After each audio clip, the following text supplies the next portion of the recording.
Hello mga kamami waray, morning po. Sobrang patang-pata yung katawan ko.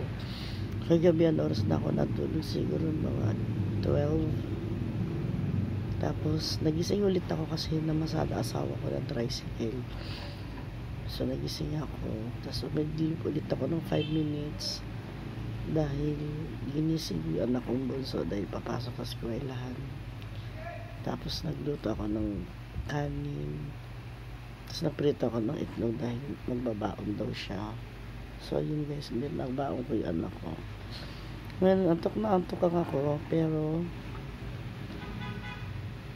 gusto matulog ng mata ko, pero yung katawan ko ayaw na matulog. So ang gagawin ko guys is maglalaba ako. Di ba nga kahapon umalis ako dahil nag-apply ako ng trabaho. So guys, ito nga ang balita. So yung apply ko kahapon is worth it dahil nakapasok ako ng trabaho kahapon.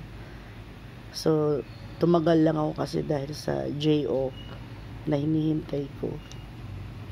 Pero okay naman, kahit sobrang pagod. Alam mo ba guys, anong oras ako umalis dito sa bahay? Di ba? Bali, hindi ko lang matandaan, siguro mga 9 ng umaga, ganun. Tapos, di ba kumain muna ako mga around 7:30 in the morning. Tapos, ayun, nag-ayos muna ako. Tapos, nagsangag ako ng kanin. Tapos, init ko yung gulay. Tapos, umalis ako. Ayun, after nun. And then, ang dami kong pinuntahan guys, apply. Siguro, pang-anim yung in-apply ang kong trabaho. Doon ako nakapasok.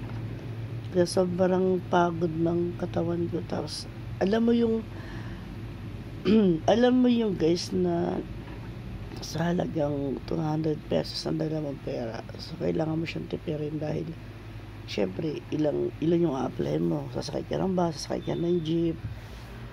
Kahapon hindi ako bili ng tinapay kahapon.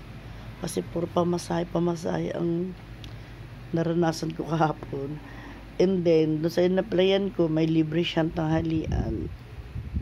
Talagang bala ko sana bumili ng tinapay kahit isa. So, hindi na kami piniyagan ng gwardiya. Sabi niya, meron po tayo yung free food. So, kumain ako kahapon. Kasi siguro nagutom na ako.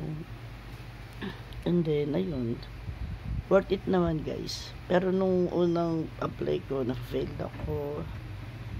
Kasi mataas yung expectation nila talaga sa kailangan college graduate ka. I mean, college graduate naman ako. So, kailangan undergraduate college ka pero 2 years.